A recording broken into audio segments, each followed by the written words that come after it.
말씀은 느헤미야 4장입니다.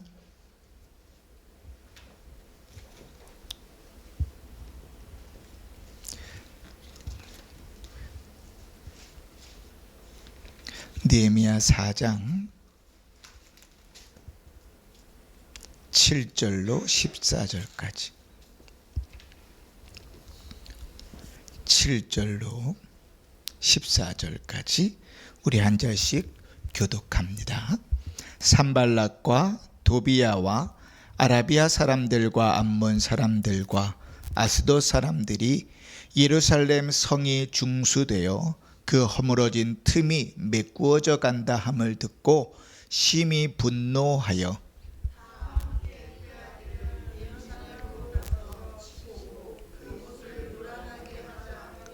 우리가 우리 하나님께 기도하며 그들로 말미암아 파수꾼을 두어 주야로 방비하였는데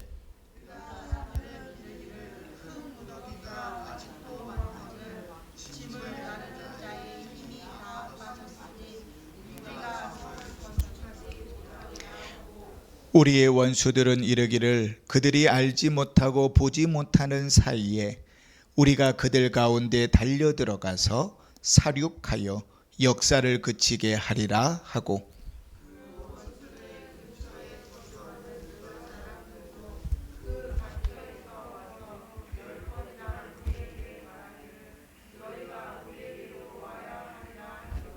내가 성벽 뒤에 낮고 넓은 곳에 백성이 그들의 종족을 따라 칼과 창과 활을 가지고 서 있게 하고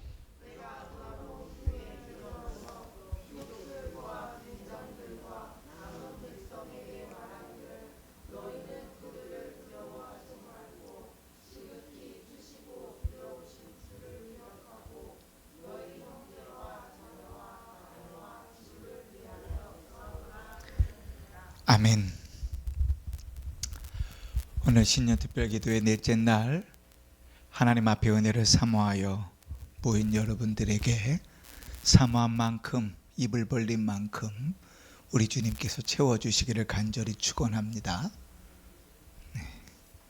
이 참 아멘들이 이 순복음교회 같았으면 막 호통을 쳤겠지요. 그죠? 이 믿음 없는 형식적인 아멘에 내뱉는 소리는 뭔가 그 안 하시는 게 나아요. 차라리 그냥 그렇게 하실 거면 믿음으로 아멘 해야죠. 뭐 그지? 우리가 우리 신앙의 무너진 성벽을 다시 세우는 일에 있어서 말씀들을 나누고 있습니다. 우리의 신앙의 예배이든지 기도이든지 전도이든지 또 말씀이든지 어떤 영역에서든지 우리의 신앙의 성벽이 무너진 부분들을 다시 세워야만 한다 그랬습니다. 왜냐하면 하나님께서 그것을 기뻐하시기 때문에 그래요. 우리 신앙이 엉망인 것을 하나님은 기뻐하시지도 않고 이뻐하시지도 않습니다. 그러니까 하나님은 우리의 신앙이 바로 서기를 원하고 예수 닮아가기를 원하고 하나님 따라 거룩해지기를 원하죠. 그냥 대충 이 땅을 살면서 내 맘대로 신앙생활하는 걸 원하지 않으셔서 사사기를 21장이나 기록해 놓으시면서 네 맘대로 신앙생활하는 게 도대체 얼마나 저주스럽고 어려운 일인지를 기록해 놓으셨잖아요. 그러니까 하나님은 우리가 주님을 닮아서 우리 신앙의 성벽들이 견고하게 세워지기를 기뻐하시죠. 그러나 우리에게 있어서 그 신앙의 성벽을 세우는 일에 있어서 제일 시작되는 것은 그 죄를 주님이 슬퍼하시는 것을 보고 슬퍼하는 마음이 있는가 였습니다. 하나님은 막 속이 뭉그러지는데 목사는 앞에서 막 속이 막 뭉그러지는데 정작 당사자는 나는 괜찮아 이러면 참 미쳐 팔딱 뛰는 거예요. 그지? 이거 참 속상한 일입니다. 그 목사가 캐치하지 못해도 옆에 있는 사람들이 캐치하지 못해도 본인이 자신의 모습을 바라보면서 속상할 수 있고 슬퍼할 수 있는 것, 이게 지금 필요한 거거든요. 그 신앙이 무너져가는 일들이 덤덤하고 아무렇지도 않을 때 그것에 대한 회복을 기대하거나 꿈꿀 수 없어요. 자, 그러나 슬픈 마음만 있다고 해서 다 되는 것은 아니라 그랬습니다. 슬픈 마음에 바로 이어지는 첫 번째 행동은 기도여야 된다 그랬어요. 기도 없이는 아무것도 안 된다. 기도해야 되고 기도 없이는 이루어지지 않는다. 그럼 뭘 기도해야 될까? 회개해야죠. 내 죄를 보고 슬퍼한다면 그 슬픔은 뭘로? 회개로 이어져야죠. 아무리 생각해봐도 나는 뭘 회개해야 될지 모르겠다. 그러면 주님 앞에 기도하셔야 돼요. 주님, 제 마음이, 제 신앙이, 제 모습이 너무 딱딱해서, 성경의 표현대로 하면 목이 곧은 백성같이 완악해서 뭐가 죄인지도 모릅니다. 내 신앙이 이 모양이 됐는데도 내가 뭐가 죄인지도 모릅니다. 알려주십시오. 기도해야죠. 우리 기도할 근거는 하나님의 말씀이라 그랬죠. 느헤미야도 수백 년 전에 하나님 말씀하신 그 말씀 붙들고 기도하고 있다 그랬잖아요. 우리에게도 하나님 말씀은 여전히 들려져 있어요. 문제는 뭐예요? 우리가 이 말씀 믿지 않으니까 붙들고 기도를 못하는 거죠. 주님은 죄 가운데 있으면 징계하시겠다고 말씀하시는데 믿지 않으니까 나는 안 당할 거야 라고 생각하는 거죠. 좋은 말씀들만 세세하게 다 줄쳐놨는데 아마 복 준다는 말씀만 다 줄쳐놓고 저주를 받을 것이야 이런 말씀들 다 넘겨버리는 거죠. 왜? 나와 관계없는 말이라고 생각하죠. 그래서 하나님의 말씀을 실제적으로 믿지 않는 거예요. 그건. 하나님의 말씀을 믿는다는 것은 내가 좋은 것만 받아들이는 게 아니라 내가 듣기에 꺼리끼는 것도 받아들여야죠. 아니라고 생각하는 것도 받아들일 수 있어야죠. 그게 하나님의 말씀을 믿는 믿음이죠. 자, 그렇게 하나님의 말씀 붙들고 기도하는 것이 끝입니까? 그것이 끝이 아니라 그랬죠. 기도한 다음엔 뭘 해야 돼요? 자기 자신을 살펴보아야 돼요. 기도만 하면 된다고 생각하는 건 도둑놈 심보라 그랬어요. 그죠? 우리는 아주 신앙생활을 되게 편안하게 하려고 그래요. 신앙생활은 절대로 편안하지 않거든요. 하나님은 우리에게 그 신앙생활을 가르칠 때 신앙의 삶을 가르치기 위해서 이스라엘 백성은 광야를 40년 동안 돌게 하셨습니다. 우리 주님께서는 예수를 따르는 길을 뭐라고 표현하냐면 좁은 문, 좁은 길로 걸어가는 일이라고 했어요. 사도 바울은 그 믿음을 따라 사는 길에 네가 나와 함께 그리스도의 좋은 군사로 고난을 받자고 얘기했어요. 성경 어디 하나도 예수 믿고 주님을 잘 따라가는 일이 쉬운 일이고 사람들이 다 좋아하는 부러운 길이라고 이야기해 본 적이 없어요. 근데 우리는 그렇게 신앙생활 하고 싶어 해요. 성경이 없는 신앙생활, 기독교가 가르치지 않는 신앙생활을 하고 싶어 하죠. 헌신하려고 하지 않아요. 내려놓으려고 하지 않아요. 주님이 가르치신 표현대로 하면 자기 십자가 지려 하지 않아요. 자기를 부인하려 하지 않아요.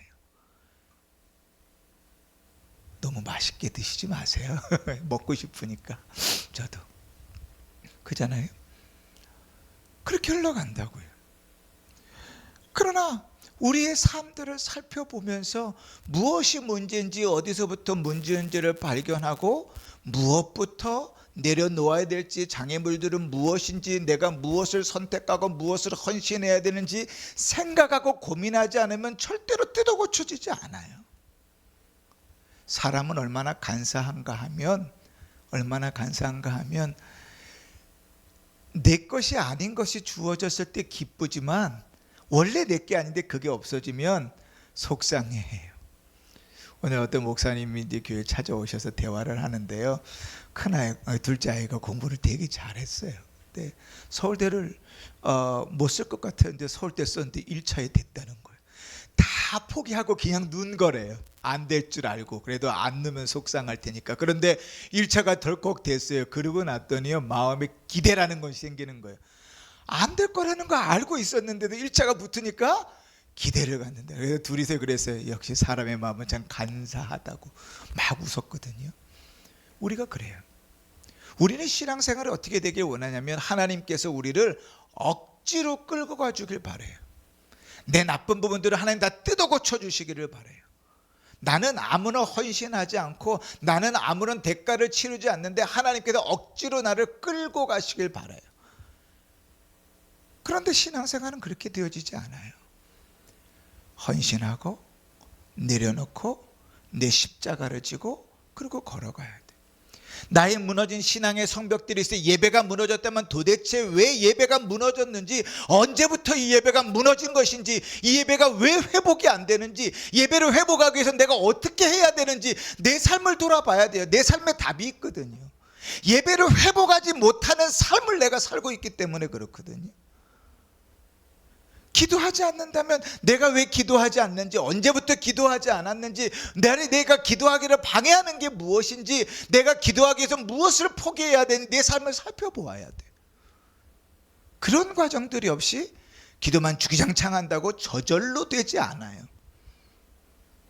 그런데 우리는 신앙생활이 저절로 된다고 착각해요. 그래서 기도하는 흉내만 내면 그냥 될 줄로 알아요. 아니요. 신앙의 회복은 그렇게 만만하지 않아요. 쉽지 않아요. 여지껏 무너진 그것 다시 세우는 것은 얼마나 어려운지 몰라요.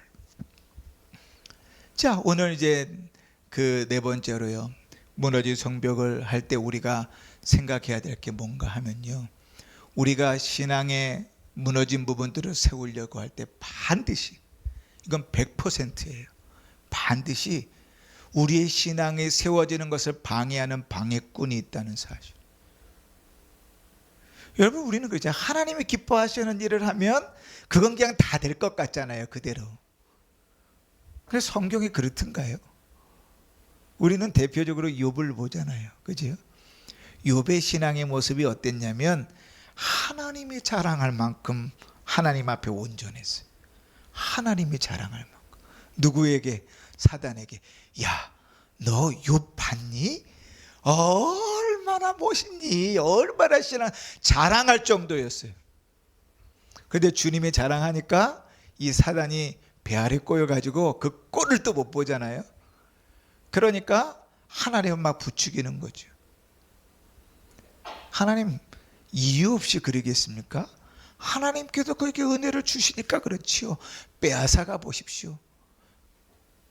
하나님께서 다 가져가 보십시오. 그가 그래도 그 신앙을 지키는가? 그치? 우리가 신앙을 아름답게 영위해가는 걸 사단은요, 그대로 두지 않아요. 반대로요, 우리의 신앙이 무너져 있잖아요. 사단은 절대로 건들지 않아요. 예배가 무너지고 기도가 무너지고 전도가 무너지고 신앙의 삶이 무너지잖아요. 아무런 장애를 두지 않아요. 잘 되는 것처럼 착각하고 살게 해요. 밑바닥을 치고 있어도. 영혼이 곤고해도 못 느끼게 그렇게 가게끔 만들어요. 그러나 아무런 손도 건들지 않았던 그 사단이요, 우리의 무너진 성벽을 재건하겠다고 기도하려고 힘쓰고 하나님 앞에 그 무너진 신앙을 회복하려고 힘쓰면 100%입니다. 반드시 여러분을 흔들어 놔요. 그럼 어떤가? 어느 정도까지인가? 여러분이 이를 악물고 감당하지 않으면 그 일은 이루어지지 않을 정도로. 오늘 이제 느헤미야서를 통해서 그런 내용들을 좀 살펴보기를 원합니다. 여러분, 느헤미야가 이제 예루살렘으로 돌아가서 예루살렘에서 예루살렘 성벽을 재건하려고 했을 때, 그 당시에 이 예루살렘에 살고 있는 이스라엘 사람들에게는 사방의 대적이었어요. 말 그대로 동서남북 사방에 대적밖에 없어요. 그들을 도와주겠다고 하는 사람은 단 한 사람도 없었어요. 오늘 성경을 보면요, 7절 말씀에 이렇게 산발랏이라는 사람이 나오죠. 이 산발랏은 앞에서 이제 2장 말씀들에 보면 호론 사람 산발랏 이렇게 표현하는데요. 이 호론 사람은 어딘가 하면 사마리아 지역 사람들이에요. 아마도 북이스라엘이 멸망한 다음에 아수르가 이주 정책들을 썼을 때에 이 아수르의 이주 정책에 따라서 사마리아에 정착했던 사람들이라고 보여져요. 그러니까 어디예요? 북쪽에는요, 예루살렘 북쪽에 사마리아가 있거든요. 예루살렘 북쪽에는 이 사마리아 사람들, 호론 사람 산발랏이 딱 버티고 있었어요. 오른쪽 동쪽에는요, 요단강을 건너가면 암몬이 있었어요. 그래서 암몬 사람이 대표하는 사람이 도비야라는 사람이에요. 암몬 사람 도비야. 우리가 앞에 2장에서 2번 읽었어요. 그리고 또 남쪽으로 내려가면, 남쪽은 네게부 사막이거든요. 그죠? 우리가 아는 대로 아브라함이나 이삭이나 기근이 있을 때 예루살렘 그 남쪽에 있다가 어디로 가요? 기근을 피해서 애굽으로 내려갈 때 어디를 지나는 네게부 사막을 지나가는지. 그 네게부 사막에 있는 그쪽이 아라비아인데 아라비아에 있는 사람이 누군가 하면 7절 말씀에 아라비아 사람들 이렇게 표현되는데 성경 다른 곳에 게셈이라고 이름을 지어요. 그리고 서쪽에는 누군가 블레셋 사람들의 땅에 있었던 그곳에 아스돗 사람들이 있어요. 과거 블레셋 사람들이 있었던 그 지역에 사는 사람들인데요, 대대로 유대인들 이스라엘 백성들하고는 대적 관계였어요. 그러니까 예루살렘 동서남북에는요 이스라엘의 편을 들어줄 사람이 아무도 없어요. 그런데 이 사람들이 이제 느헤미야가 조서를 들고 와서 예루살렘 성벽을 세우려고 왔을 때 비웃었어요. 별로 별 볼이 없다고 생각했어요. 우리 2장을 한번 볼까요? 2장 9절에서 10절 봅시다. 우리가 앞에 읽었었지만 2장 9절에서 9절 마지막부터 보면 왕의 조서를 전하였더니 호론 사람 산발락과 종이었던 암몬 사람 도비아가 이스라엘 자손을 흥왕하려 한 사람이 왔다 함을 듣고 심히 근심하였더라. 처음에요 왕의 조서를 들고 오니까 이 사람들이 심히 걱정하고 근심했어요. 그런데 시간이 좀 지나서 성벽을 재건하겠다는 꼴을 보니까 이거 웃기거든요. 그래서 조금 더 넘어가서 2장 19절을 보세요.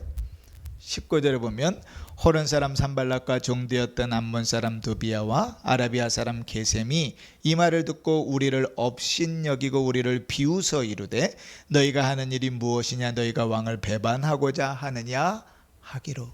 처음에는 막 왕의 조서를 들고 왔다니까 겁을 먹었다가 돌아가는 꼴을 보니까요 이스라엘 사람들이 다 모여서 성을 중수하겠다고 하는 것도 아니에요. 이스라엘 사람들 중에 일부의 사람들이 모여서 성벽을 세우겠다고. 꼴이요 참 빈약하기 짝이 없어요. 그러니까 비웃는 거예요. 에이 니들이 해봐야 뭘 하겠어. 그런데요 하는 걸 보니까, 세우는 걸 보니까 조금씩 일이 나누어지고 3장의 내용들이 이제 예루살렘 성벽을 중수하는 거에 일들이 나눠지고 이제 세워지는 내용들이거든요. 그 모습들을 보니까요 이들이 경각심이 생겼어요. 그래서 우리가 오늘 읽었던 4장 8절에 7절 8절에 보면 중간입니다. 예루살렘 성이 중수되어 그 허물어진 틈이 메꾸어져 간다 함을 듣고 심히 분노하여 다 함께 꾀하기를 예루살렘으로 가서 치고 그것을 요란하게 하자 하기로. 이게 세워질 것 같아요. 이 예루살렘 성벽이 세워질 것 같아요. 그러니까 이 대적들이 모아져 힘을 모아서 싹수를 잘라버리자. 가서 그들을 다 쳐가지고 못하게 만들어보자. 무력을 행사하자는 거예요. 될 것 같거든요.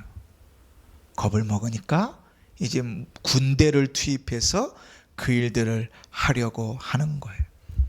어느 정도까지 구체적으로 계획을 짜는가? 11절 보십시다. 우리의 원수들이 이르기를 그들이 알지 못하고 보지 못하는 사이에 우리가 그들 가운데 달려들어가서 사륙하여 역사를 그치게 하리라. 어느 정도요? 이미 계획도 세웠어요. 어디로 들어갈지 루트도 세웠어요. 그들이 생각하지 못할 때에 갑자기 쳐들어가 가지고 사람들을 싹 다 죽이고 그것들 다 다시 무너뜨리면 못할 거야 이렇게 생각하는.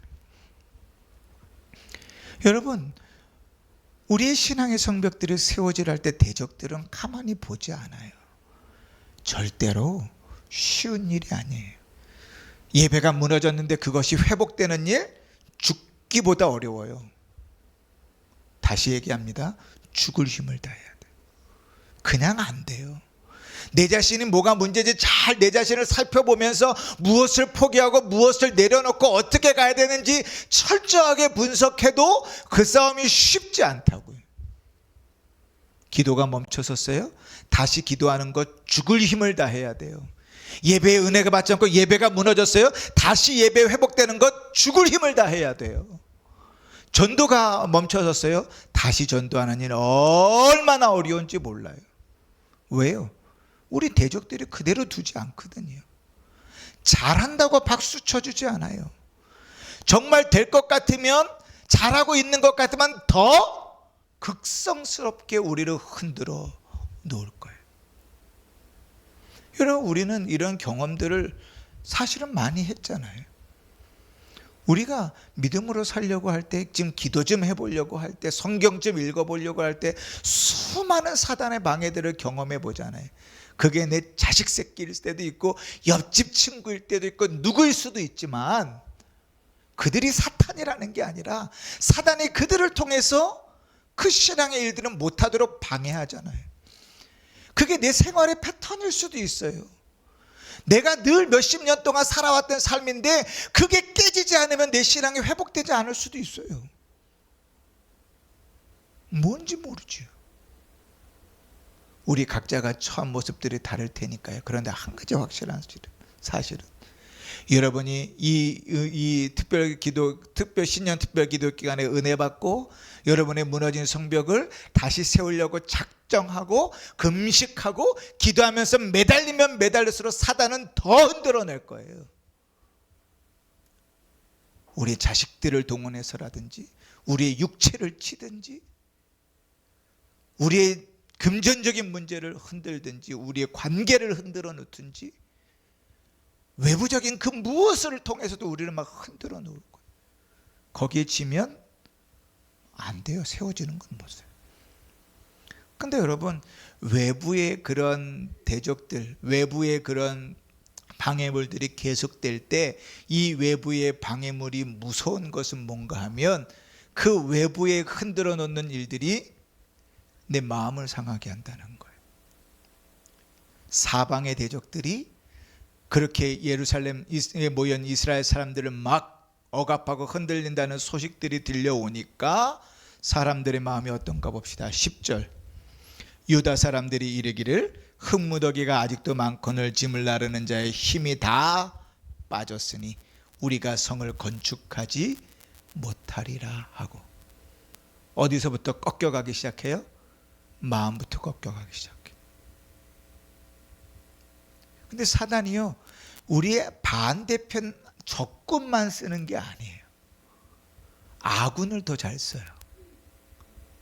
그러니까 굳이 따지면 내 자식들, 내 친척들, 내가 신뢰하는 친구들, 이 사람들을 써서 내 신앙을 흔들어 놓는 게 더 효과적이에요. 12절 봅시다. 그 원수들의 근처에 거주하는 유다 사람들도 그 각처에서 와서 10번이나 우리에게 말하기를 너희가 우리에게로 와야 하리라 하기로. 그 원수들의 근처에 거주하는 유다 사람들은 누군가 하면 예루살렘 성벽을 건축하는데 자원하여 나오지 않은 사람들이에요. 그런데 유대인들. 그러니까 아까도 얘기했죠. 모두가 다 거기 손들어 준 거 아니라고요. 그러니까 대적들이 서면 우습게 봤단 말이에요. 근데 그들이 와서요, 그 대적 사람들이 위협을 하기 시작하니까 본인들이 더 위태롭거든요. 그러니까 예루살렘 성벽을 세우는데 유대인들이 유대인을 말리는 꼴이 되는 거예요. 자식이요, 아유 엄마 오늘은 예배드리러 가지 마 이러면 이게 제일 미쳐 팔짝 뛰는 거예요. 내 친한 사람이 예배 한번 빠지면 어때? 오늘은 이거 하던 거 하자 이러면 그게 더 괴로운 거예요. 지금 예루살렘 성벽이 누구의 거예요? 유대인들을 위한 거예요. 근데 유대인들이 그거 하지 말자고 그래요. 그런데 몇 번 하나 보세요. 12절 중간에 보면 각처에서 와서 몇 번이나 10번이나. 한 번 툭 찌르고 아니야 그럼 너 네 하고 싶은데 이게 아니고 끊임없이. 여러분, 여기에 그 마음이 흔들리지 않을 재간이 있어야 되는 거예요. 사단은요, 우리가 믿음의 삶들을 살고 우리의 무너진 성벽들을 세우려고 할 때 끊임없이 우리의 외부의 대적들을 통해서 우리를 흔들어 놓습니다. 자식이 사탄의 새끼이기 때문에 아니에요. 그 내 친한 그 사람이 사탄에 씌었기 때문이 아니에요. 사단이 그들을 통하여 우리를 흔들어 놓은, 그들은 그런 목적, 그런 생각이 전혀 없어. 그런데 그 가운데서 그것이 영적인 눈이 띄어서 그것이 내 신앙의 이 작정하고 내 신앙의 무너진 성벽이 세워지는 것을 방해하는 요소라는 사실을 볼 수 있어야 돼요. 그걸 못 보면 어렵다는 거죠. 그 외부의 것만 대적인가? 아니에요. 내부의 적들도 있어요. 밖에서만 그러면 밖에만 잘 차지하면 될 거 아니에요. 그런데 그 외부의 일들이 내부의 문제를 일으키죠. 사람들의 마음을 꺾어놓기 시작하죠. 그 마음을 흔들어 놓는 것, 그리고 좀 전에 얘기했던 회유의 말들, 이것이 우리 마음을 막 흔들어 놓죠. 근데 그것을 넘어서 이제 우리가 읽지 않았지만 느헤미야 5장으로 넘어가면요, 유대인들 사이에 안에 있는 내부적인 문제들이 있어요. 5장 2절에 보면 먹고 살아야 되는데 자식들은 있는데 먹고 사는 문제가 어려워요. 이 신앙의 문제를 세워야 되는데 먹고 사는 문제가 딱 맞닥뜨려져 있어요. 그럼 뭘 포기해야 돼요?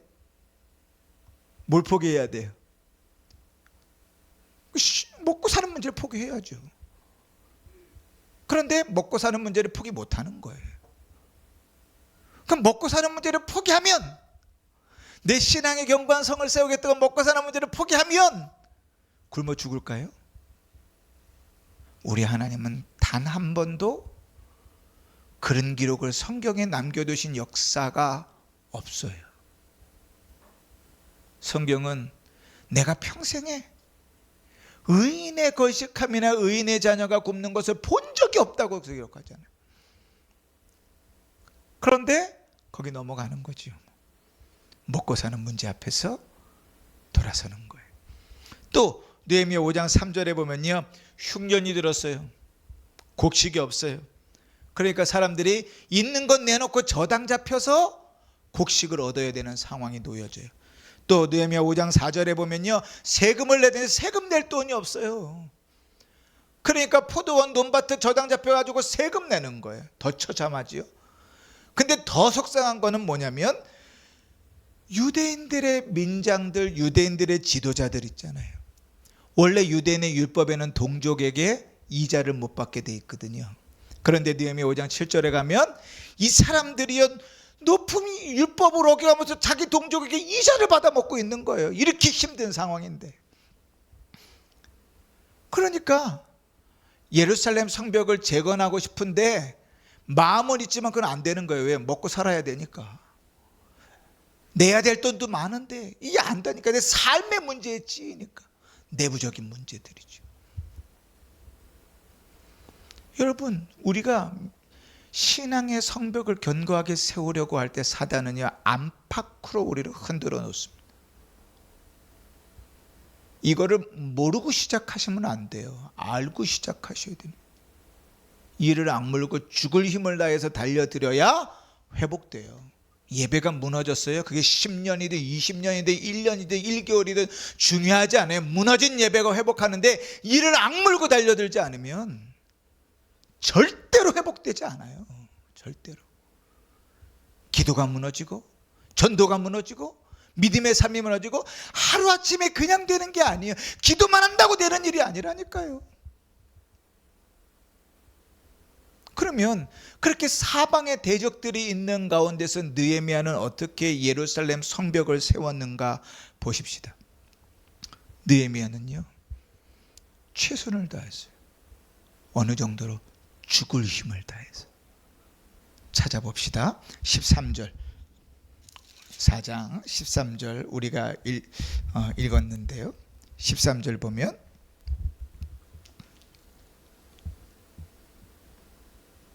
어? 13절이 아니네요. 그죠? 5장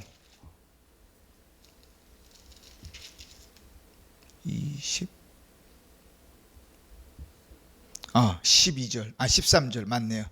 자, 4장 13절, 내가 성벽 뒤에 낮고 넓은 곳에 백성이 그들의 종족대로 칼과 창과 활을 가지고 서 있게 하였는데 뭘 시작했어요? 무장하고 싸우기 시작했어요. 여러분, 아까도 얘기했지만 지금 이스라엘 사람들 전체가 동원돼 가지고 으쌰으쌰 하는 일이 아니라 그랬죠. 그 대적들이 처음에 보기에는 우스웠어요. 비웃었다고요. 근데 그런 사람들, 많은 사람도 아니고 그런 사람들이 모여서 일을 하는데 대적들로부터 정보가 들어오기를 쳐들어온다는 소식이 들려오니까 뭘 시켰어요? 느헤미야가 무장을 시켰어요. 뭐 이건 상식적으로 있을 수 있는 일이잖아요. 그럴 수 있겠다 싶은데 이게 왜 최선인가? 무장을 어떤 식으로 시켰는가 보세요. 16절에 보시면 그때로부터 내수와 사람들이 절반은 일하고 절반은 갑옷을 입고 창과 발패와 활을 가졌고 민장은 유다 온 족속 뒤에 있으며 17절에 성을 건축하는 자와 집 나르는 자는 다 각각 한 손으로 일을 하며 한 손에는 병기를 잡았는데 건축하는 자는 각각 허리에 칼을 차고 건축하며 나팔 부는 자는 내 곁에 섰더라. 여러분, 그림이 그려지세요? 여러분, 이 전기들 등 갈고 하는 공사들을 제가 합니다. 이게 사람에 맡기면 돈이 많이 드니까 자격증은 없지만 제가 할 수 있는 대로 제가 해요. 이게 지금 성도들이 좀 하면 좋겠는데 참. 근데 이제 제가 못하는 부분들이 있잖아요. 전기과를 나온 제 동기 목사님이 있어요. 또 급하게 또 섭외해가지고 데려다가 둘이서 셋이서 이거 막 사다리 놓고 올라가면서 이 전기 공사를 합니다. 그러면 전기 공사할 때 허리에 띠를 차요. 띠를 차고 여기다가 드라이버, 벤치 뭐 이런 거 다 차놓고 들어가 올라가서 공사를 한단 말이에요. 그런데 지금 이스라엘의 성벽을 세우는데 이 사람들 주위에다가 그 뭐를 차야 되겠어요? 삽 뭐 이런 걸 차고 해야 되는데 뭘 차요? 칼, 활, 무기들을 차고 건축을 하고 있다고요. 두 손으로 해도 모자랄 판국인데 한 손에는 무기를 들고 한 손으로 일을 하면서 그 일들을 하고 있다고요. 여러분, 이게 쉽겠습니까? 정말 죽기 아니면 까무라치기로 하는 거죠. 근데 한술 더 떠요. 22절 23절 보세요. 그때 내가 또 내 백성에게 말하기를 사람마다 그 종자와 함께 예루살렘 안에서 잘지니 밤에는 우리를 위하여 파수하겠고 낮에는 일을 하리라 하고 나나 내 형제들이나 종자들이나 나를 따라 파수하는 사람들이나 우리가 다 우리의 옷을 벗지 아니하고 물을 기르러 갈 때에도 각각 병기를 잡았더라. 밤낮으로. 언제 대적이 쳐들어올 줄 모르니까 밤낮으로 서로 교대해 가면서 밤에는 불침번 쓰고 낮에는 무기 들고 한쪽으로는 도구 들고 그리고 세워가는 거예요. 밤낮으로. 몸 옷에서 갑옷을 벗지 않고 일이 끝날 때까지 내가 벗지 않겠다. 물을 기르러 갈 때도 씻으러 갈 때도 갑옷을 입고 가는 거예요. 옛날에요, 황산벌 싸움 전투에서, 우리나라 황산벌 전투에서 계백 장군이 그랬어요. 죽을 때까지, 이길 때까지 갑옷을 벗지 말라고 자기 옷에다가 갑옷을 꼬맸다 그러잖아요. 그리고 싸웠다 그래. 김유신 장군이 계백과 싸워야 되는데 계백이 그러고 나왔다잖아요. 옷을 다 갑옷으로 쫙 꼬매가지고 벗지 못하고 그 결단이 너무나 강해가지고 갑옷을 벗겨야 되고 어쩔 수 없이 막 진흙을 싸가지고 싸웠다 그러잖아요. 마치 그렇게 갑옷을 벗지 않고 손에서 무기를 두지 않고 죽을 힘을 다해서 싸워요. 여러분, 신앙의 회복은 이렇게 되는 겁니다. 이렇게 됐을 때 어떻게 일들이 주어집니까? 성경에 보면 52일 만에 예루살렘 성벽과 성문이 다 세워집니다. 별로 안 놀라시네요. 예루살렘 성을 한번 가보셔야 52일 동안 세웠다는 게 얼마나 어마어마한 일인지를 아시죠. 대적이 있고 한 손에 무기를 들고 한 손으로만 작업을 하는데 지금도 인부를 시켜서 예루살렘 성벽을 지으려고 하면 좋게 몇 주는 걸려요. 52주 만에. 느헤미야가 기도하기 시작한 지, 예루살렘에 대한 소문을 듣고 기도하기 시작한 지 10개월 만에, 그 4개월 동안의 기도 속에서 하나님께서 기회를 주시고 왕이 가라라고 명령이 떨어진 그 순간부터 6개월 만에 그가 예루살렘에 도착해서 일을 시작한 지 52일 만에 2달이 채 안 돼서 성벽이 세워진다고요. 사랑하는 성도 여러분, 오늘 이 말씀 속에서 우리가 2가지를 깨닫습니다. 하나는요, 우리의 신앙이 무너진 성벽은 반드시 세워집니다. 세울 수 있어요. 불가능한 건 아니에요. 사방에 대적이 있어도요 세워집니다. 하나님 세우셔요. 그러나 여러분, 또 한 가지 우리가 배우게 되는 건 죽을 힘을 다해서 최선을 다하지 않으면 안 돼요. 편안하게 따신 데서 기도하고 꾸벅꾸벅 졸고 앉아있으면서 절대로 안 돼요. 무엇이 문제인지 내 삶을 살피고, 내가 내 삶에서 무엇이 문제여서 이것이 회복되지 않는지, 왜 그것이 내 발목을 잡고 있는 건지, 내가 무엇을 포기해야 되는지, 내가 무엇에 헌신해야 되는지, 내 삶을 잘 객관적으로 살피고 기도하면서 그 문제를 붙들고 주님 앞에서 발버둥 치며 나가도 쉽지 않은 일이라고. 대적은, 사단은요 무슨 수를 동원해서도 흔들어 놓을 거예요. 어떤 이유를 대서라도 우리 속에 어떠한 속상임을 통해서 우리를 흔들어 놓을 거예요. 세워지지 못하도록. 사단이 그게 기뻐하는 일이니까요. 그러나 우리가 죽을 희망에 반드시 부딪힐 때요, 하나님이 기뻐하시는 일이기 때문에 반드시 우리의 무너진 성벽은 세워집니다. 할렐루야. 그 쉽지 않죠. 여러분, 안 된다고 하지 마세요. 왜 안 되겠어요? 내가 안 하니까 안 되는 거죠. 내가 믿음이 없으니까 안 되는 겁니다. 내가 죽을 힘을 다해서 세우려고 발버둥 치지 않으니까 안 되는 거예요. 사단은 수만 가지 이유를 가지고 방해 요소들을 놓고 막 흔들어댑니다. 너무나 타당해요. 제가 작년에 그런 말씀을 드린 적이 있습니다. 여지껏 은평중학교에서 목회하면서 성도님들의 상황을 이해하려고 노력했고 계속 이해해 줬어요. 그 이해가 실질적으로 됩니다. 인간적으로. 저도 산전수전 다 겪어본 사람이라서 웬만하면 다 이해가 돼요. 제가 우스갯소리로 그러잖아요. 냉장고에서 리모컨을 찾은 다음부터 모든 사람이 이해가 된다고. 근데 목사가 이해를 했더니 그래도 되는 줄 알아요. 신앙생활 그렇게 해도 되는 줄 알더라고요. 일어날 생각을 안 해요. 주저앉은 자리에서. 그래서 제가 회개를 많이 했어요. 내가 잘못했구나. 이해를 해줄 게 아니라 하나님 말씀이 어떻게 신앙생활을 해야 되는지를 정확하게 가르쳤어야 되는데, 당신은 지금 잘못하고 있는 거예요. 당신은 지금 회개해야 됩니다. 당신은 이 길로 걸어가야 되는 거예요. 하나님이 그것을 기뻐하시면 가르쳤어야 되는데, 이 인간적으로 이해해 주다 보니까요, 사람 다 버렸어요. 그렇게 신앙생활 해도 되는 줄 알아요. 착각해요.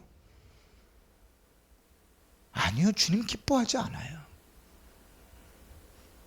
우리의 무너진 성벽이 세워지는 걸 하나님 기뻐하세요. 그 무너진 성벽을 세우려면 기도해야 되겠지만, 우리 자신도 잘 살펴보고, 내가 뭐가 문제인지, 어디서부터 먼저, 언제부터 이런 문제들이 시작됐는지, 내가 이것을 왜 회복하지 못하는지 자기 자신을 살피고, 그리고 사단이 어떠한 방해에도 이를 악물고 그 일들을 매진해 갈 때 하나님은 기적을 일으키십니다. 52일 만에 그들이 그렇게 비웃었던 예루살렘 성벽이 완벽하게 세워져요. 이 일들을 통해서 하나님께서 부어주시는 은혜는 예루살렘 성벽이 세워지는 것이 끝이 아닙니다. 우리가 신년 특별 기도회가 며칠 남았어요? 하루도 남았죠? 그죠? 그러니까 제가 전할 말씀이 몇 개도 남았다는 거예요. 하나도 남았다는 거예요. 그죠? 성벽이 52일 만에 세워진 것도 기적이고 은혜예요. 이스라엘 백성들은요, 느헤미야 설교서 읽어보면 자기들 집이 없었어요. 자기들 자는 집이 없었어요. 그것도 성 안에 안전한 집도 아니고 성 밖에 있는데 대적들과 대면에 있으면서 얼마나 위험하게 살아서, 그럼에도 불구하고 성벽을 지었어요. 그러고 났는데 그것도 은혜이고 그것도 기쁨이고 그것도 참 감사한 일인데, 하나님이 그때부터, 성벽을 세운 그때부터 은혜와 복을 부어주시기 시작합니다. 그게 이제 내일 우리가 나눌 말씀이에요. 사랑하는 성도 여러분, 우리가 믿음의 삶들을 세워가려고 할 때, 신앙이 무너진 성벽들을 세워가려고 할 때 그 일이 절대로 쉽지 않습니다. 사단은 무엇을 동원해서든지 우리를 흔들어 놓을 거예요. 최대한 흔들어 놓을 겁니다. 수만 가지 타당한 이유를 들어서 흔들어 놓을 거예요. 거기 무너지면 다시 원점으로 돌아갑니다. 그러니까 시작할 때부터 아셔야 돼요. 사단이 흔들어 놓겠구나.